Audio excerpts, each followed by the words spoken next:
रात के ठीक 12 बजे जब हवा भी जैसे किसी अनदेखे डर से ठिठक कर खड़ी हो जाती है और सन्नाटा अपनी ही धड़कनों की आवाज सुनने लगता है, तभी उस वीरान हवेली का नाम मेरे कानों में फुसफुसाया गया। एक ऐसी जगह जिसके बारे में कहा जाता है कि वहां कदम रखते ही इंसान अपने साथ कुछ ऐसा ले आता है जो दिखाई नहीं देता पर हमेशा उसके पीछे चलता रहता है। और उस रात जब मैंने तय किया कि मैं इस शापित कहे जाने वाले स्थान का सच दुनिया के सामने लाऊंगा, मुझे बिल्कुल अंदाजा नहीं था कि असली अंधेरा हवेली में नहीं बल्कि मेरा इंतजार कर रहा था।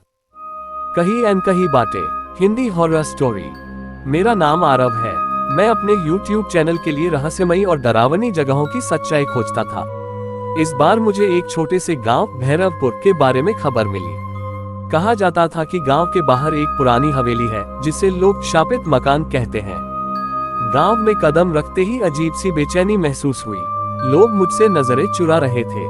जैसे ही मैंने हवेली का नाम लिया, एक बूढ़े आदमी ने कांपती आवाज में कहा, बेटा वहां मत जाना, वो जगह वाकई शापित है। मैंने मुस्कुराकर जवाब दिया, बाबा भूत प्रेत कुछ नहीं होते, ये सब मन का वहम है। बूढ़े की आंखें अचानक लाल हो उठी। वहम तब तक होता है जब तक वो सामने न आ जाए। शाम ढलते ढलते मैं कैमरा और टॉर्च लेकर हवेली की ओर बढ़ा। दूर से ही उसकी टूटी दीवारें और झुकी हुई छत किसी विशाल काले जानवर की तरह लग रही थी। हवेली के मुख्य दरवाजे पर जंग लगा ताला था, जो अजीब बात थी क्योंकि गांव वाले कहते थे कि दरवाजा कभी बंद नहीं होता। जैसे ही मैंने दरवाजा छुआ, वह चरमराहट के साथ अपने आप खुल गया। तो दोस्तों, मैंने कैमरे की ओर देखते हुए कहा, आज हम पता लगाएंगे कि क्या ये जगह वाकई शापित है। अंदर कदम रखते ही ठंडी हवा का झोंका आया। टॉर्च की रोशनी में धूल के कण ऐसे नाच रहे थे जैसे अदृश्य आत्माएं हवा में तैर रही हो। हवेली के अंदर हर चीज बिखरी हुई थी, टूटे फर्नीचर, जाले और दीवारों पर अजीब से निशान। एक कमरे में जाते ही मेरा दिल जोरों से धड़कने लगा। दीवार पर लाल रंग से कुछ लिखा था, यहाँ से चले जाओ। मैंने सोचा किसी ने मजाक किया होगा। तभी अचानक मेरे कैमरे की लाइट बंद हो गई।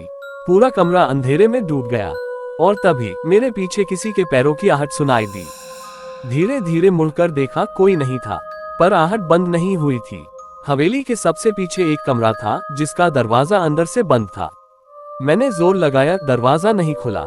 अचानक अंदर से किसी लड़की के रोने की आवाज आई। मेरे हाथ कांपने लगे, लेकिन मैंने दरवाजे को लात मारी। दरवाजा टूटकर खुल गया। कमरे में कोई नहीं था, सिर्फ एक पुराना आईना जो दीवार से टंगा हुआ था। मैंने टॉर्च की रोशनी आईने पर डाली और मेरा खून जम गया। आईने में मेरे पीछे एक लड़की खड़ी थी, सफेद साड़ी, बिखरे बाल और उसकी आंखें पूरी तरह काली। मैंने पलटकर देखा, पीछे कोई नहीं। दोबारा आईने में देखा, वह मेरे बिल्कुल पास खड़ी थी। अचानक मेरे फोन पर नेटवर्क आ गया और एक मैसेज आया, अज्ञात नंबर से, तुम्हें यहाँ नहीं आना चाहिए था। मैं घबरा गया। तभी मुझे बूढ़े की बात याद आई। मैं भागकर बाहर आया और अगले दिन गांव के सबसे पुराने मंदिर में गया। पुजारी ने बताया कि 50 साल पहले इस हवेली में एक अमीर जमींदार रहता था। उसकी बेटी राधा को गांव के एक गरीब लड़के से प्यार हो गया था। जमींदार ने दोनों को अलग करने के लिए लड़के को मरवा दिया। राधा ने उसी कमरे में आत्महत्या कर ली। मरने से पहले उसने कहा था, जो भी इस घर में आएगा उसे मेरे दर्द का एहसास होगा। उस दिन से हवेली में अजीब घटनाएं होने लगी। मैंने तय किया कि आज रात फिर जाऊंगा, इस बार सच्चाई सामने लाकर रहूंगा। रात को जब मैं दोबारा हवेली पहुंचा, दरवाजा पहले से खुला था। अंदर जाते ही लगा जैसे कोई मेरा इंतजार कर रहा हो। अचानक ऊपर की मंजिल से आवाज आई, आरव। मेरे पैरों तले जमीन खिसक गई। मैंने तो अपना नाम किसी को नहीं बताया था। ऊपर पहुंचते ही वही आईने वाला कमरा दिखा। इस बार आईना टूटा हुआ था। कमरे के बीचों बीच वही लड़की खड़ी थी। तुम यहाँ क्यों आए? उसने फुसफुसा कर पूछा। मैं कांपते हुए बोला, मैं सच जानना चाहता हूँ। वह हंसी, एक डरावनी गूंजती हुई हंसी। सच यह है कि यह जगह शापित नहीं है। शापित तुम लोग हो जो प्यार को समझ नहीं पाए। अचानक कमरे की दीवारें खून से भीगने लगी। मैंने भागने की कोशिश की पर दरवाजा बंद हो चुका था। मेरे कैमरे ने सब रिकॉर्ड किया, या कम से कम मुझे ऐसा लगा। सुबह गांव वालों ने मुझे हवेली के बाहर बेहोश पाया। कैमरा टूटा हुआ था, लेकिन मेमोरी कार्ड में आखिरी 10 सेकंड की रिकॉर्डिंग बची थी। वीडियो में मैं अकेला खड़ा था और खुद से बातें कर रहा था। मेरे पीछे कोई नहीं था, पर आखिरी फ्रेम में मेरी आंखें पूरी तरह काली हो चुकी थी। मैं आज भी जिंदा हूँ, लेकिन कभी कभी आईने में मुझे अपने पीछे वही लड़की दिखती है। वह मुस्कुराती है और धीरे से कहती है, अब तुम भी यहीं के हो। तो दोस्तों, अगर कभी आपको किसी वीरान हवेली से रोने की आवाज सुनाई दे तो अंदर जाने की गलती मत करना, क्योंकि हर जगह शापित नहीं होती। कभी कभी वहाँ की आत्माएं सिर्फ अपना दर्द सुनाना चाहती हैं, और जो सुन लेता है वह कभी पहले जैसा नहीं रहता। मुंबई लौटकर मैंने सबसे पहले अपने कमरे के सारे आईने ढक दिए, लेकिन समस्या आईनों में नहीं थी, समस्या मेरी आंखों में थी। हर बार जब मैं कैमरा ऑन करता, रिकॉर्डिंग के दौरान कुछ सेकंड के लिए स्क्रीन काली हो जाती, और जब वीडियो दोबारा चलता मेरी आंखें काली दिखाई देती। पहले मुझे लगा एडिटिंग की गलती है, लेकिन एक दिन लाइव स्ट्रीम के दौरान हजारों लोगों ने कमेंट किया, भाई पीछे कौन खड़ा है, तुम्हारी आंखें काली क्यों हो गई, ये मजाक है या सच। मैंने तुरंत स्ट्रीम बंद कर दी। पीछे मुड़कर देखा, कमरा खाली था, पर दीवार पर उभरे धूल के निशान साफ बता रहे थे कोई अभी अभी वहां खड़ा था। उस रात मुझे सपना नहीं, जागती आंखों में खौफ दिखा। मैंने महसूस किया कि कोई मेरे बिस्तर के पास बैठा है। धीरे धीरे आंखें खोली, सफेद साड़ी, बिखरे बाल, वही काली आंखें।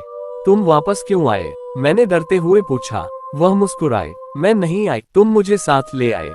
कमरे का तापमान अचानक गिर गया, मेरी सांसें धुंध की तरह दिखने लगी। तुम सच जानना चाहते थे ना? उसकी आवाज अब सीधे मेरे दिमाग में गूंज रही थी। अगले दिन मैंने भैरवपुर के उस पुजारी को फोन किया।